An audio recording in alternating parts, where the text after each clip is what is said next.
So today I'm doing something completely different. You see, I'm not normally in the habit of doing reviews or even watching broadcasted television, but after having watched Exposure, Islam's Non-Believers on ITV, I really have no justification to not do so.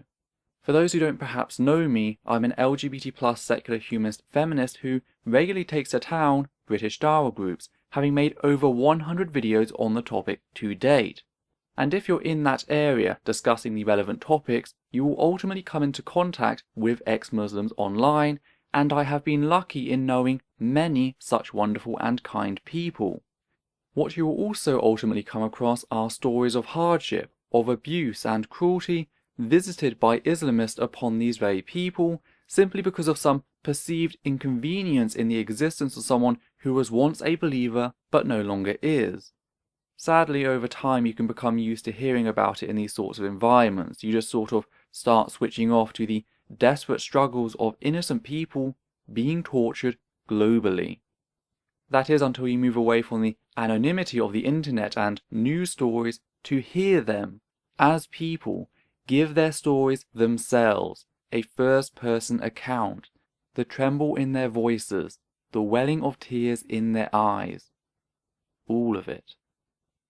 Parts of the documentary, especially around two particular apostates, Deeyah and Rihanna, who both describe not simply the pain of loss as you would someone who has passed away, but the fact that they are still there and you want to reach out and hold them, but no you can't and likely never will again, are heart-wrenching.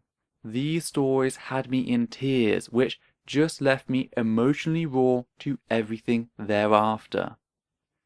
The documentary is not there to argue why Muslims should leave the faith. It has a singular purpose: to document the constant abuse faced by ex-Muslims in the UK and all over the world. And for that, it does a superb job. It takes us away from the traditional layout of discussing fundamentalist and reformist Islam in juxtaposition to British nationalism like the EDL, and focuses purely on the faith-based discrimination within the Islamic community. It is a breath of fresh air in an otherwise stale field. Not only do apostates face the same racial discrimination if they come from a perceived Middle Eastern or North African heritage as Muslims, but they have that key home support ripped away from them. They are not only told that society will hate them for their ethnicity, but their family, who is supposed to have their back, will amplify their suffering. It's like listening to common LGBT+ experiences from the 60s to 80s, or the few horror stories that persist today.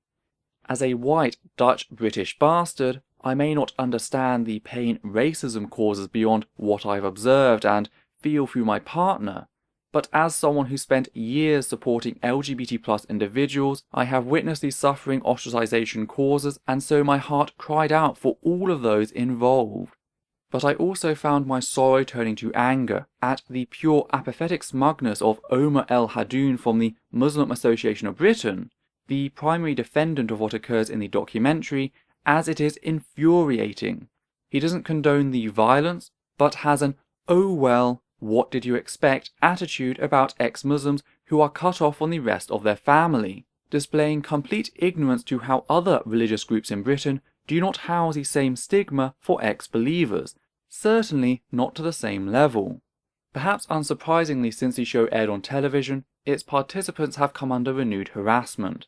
Here, an Islamic user refers to ex-Muslims who speak out against their abuse as trash, which needs to be taken care of. Another Islamic user first attacks Rihanna, one of the apostates who opened up about losing connection with her family, with insults before calling for her to kill herself. There have also been attacks on the motives behind leaving the faith, as well as the making of the documentary.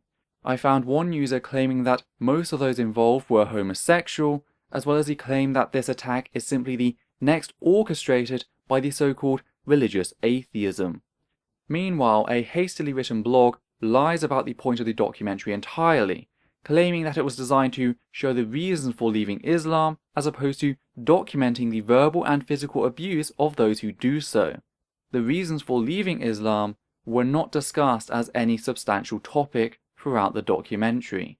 Some claim this documentary to be a desperate cry for unwarranted attention, whilst others claim this to be the very work of Satan himself. No matter the argument, two things which are constant about its critics are the abuse and mockery targeted at those involved in any way. What can be said about the immediate impact of this documentary is that it struck a nerve, shaking the very foundations and perceived security of many Islamic worldview. But as a positive, there have been some Muslim reformers who have reached out to the apostates and apologized for the actions of Islamists in an act of solidarity. So in closing, I urge all of you who can to watch the documentary, as well as consider donating to the Council of Ex-Muslims of Britain. It really is a life-saving cause, and any donation of any size can make a major difference in the grand scheme. This is Peter/Ethel talking about Exposure, Islam's Non-Believers. You take care now.